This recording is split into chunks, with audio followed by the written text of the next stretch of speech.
Assalamualaikum warahmatullahi wabarakatuh. Perkenalkan, nama saya Farhanisa dengan NIM 04503471. Saya berasal dari Prodi Manajemen dan UPBJJ Bandar Lampung.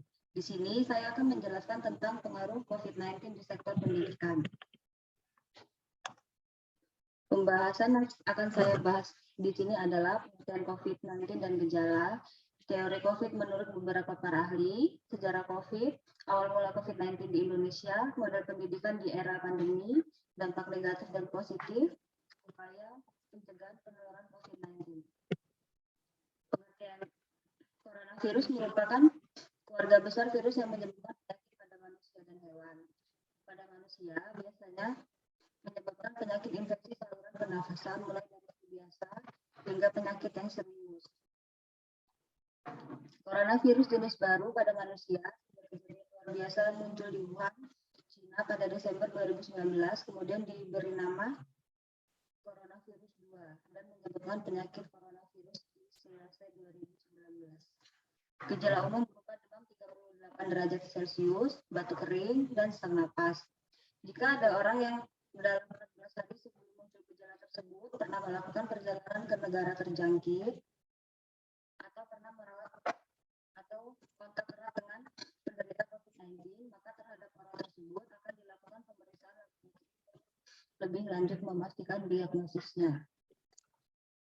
Teori konspirasi COVID menurut beberapa para ahli, versi pertama menurut Presiden Donald Trump, virus ini tidak berbahaya. Versi keduanya menyatakan bahwa virus ini dibuat di lab Wuhan sebagai senjata biologi. Menurut Bill Gates dan kawan-kawan, atau China atau WHO adalah konspirator jahat yang nantinya menyediakan vaksinnya. Sejarah COVID-19. Pada bulan Maret 2020, WHO mengumumkan bahwa dunia sedang menghadapi suatu pandemi yang disebut dengan Coronavirus Infectious Disease 2019 atau COVID-19. Pandemi COVID berasal dari wabah pneumonia yang terjadi di kota Wuhan, Provinsi Hubei, China, di awal bulan Desember 2019. Wabah tersebut terjadi di sebuah kluster pasar yang menjual berbagai jenis daging binatang. Wabah tersebut diduga berasal dari daging salah satu binatang yang dijual di pasar tersebut dan menginfeksi sebagian orang di pasar tersebut. Awal mula COVID-19 di Indonesia. Di Indonesia, kasus pertama COVID-19 terjadi pada bulan Maret 2020 di Kota Depok, Jawa Barat. Setelahnya, penyebaran COVID-19 terjadi secara cepat dalam kurun waktu 1 bulan. Jumlah infeksi COVID-19 mencapai lebih dari 1.500 kasus dengan jumlah kematian mencapai 139 orang. Hingga akhir bulan Maret 2021, jumlah konfirmasi kasus COVID-19 di Indonesia mencapai lebih dari 1,3 juta orang dengan kematian lebih dari 40.000 orang menurut covid19.go.id 2021. Indonesia sebagai salah satu negara di Asia Tenggara dengan kasus positif COVID-19 terbanyak menurut WHO 2020. Model pendidikan di era pandemi. Pemerintah telah melakukan terhadap institusi pendidikan untuk mengubah model pendidikan tatap muka menjadi model pendidikan daring atau jarak jauh. Akibat pandemi COVID-19, banyak sekolah tidak mampu menyelesaikan kurikulum dan kegiatan pembelajaran secara normal. Mulai tanggal 24 Maret 2020, pembelajaran diganti dengan pembelajaran dari rumah, ujian nasional ditiadakan, serta PPDB dilakukan secara online untuk mengurangi kerumunan. Adanya larangan-larangan tersebut telah diatur dalam Surat Edaran Kementerian Pendidikan dan Kebudayaan Nomor 4 Tahun 2020. Namun dimulai pada Januari tahun 2021, pembelajaran tatap muka telah diperbolehkan. Namun tidak diwajibkan untuk semua satuan pendidikan tergantung pada izin peraturan dan perintah daerah masing-masing wilayah. Dampak sosial negatif menurut Kementerian Pendidikan dan Kebudayaan. Yang pertama, tingkat putus sekolah yang akan meningkat. Yang kedua, persepsi orang tua terhadap peranan sekolah.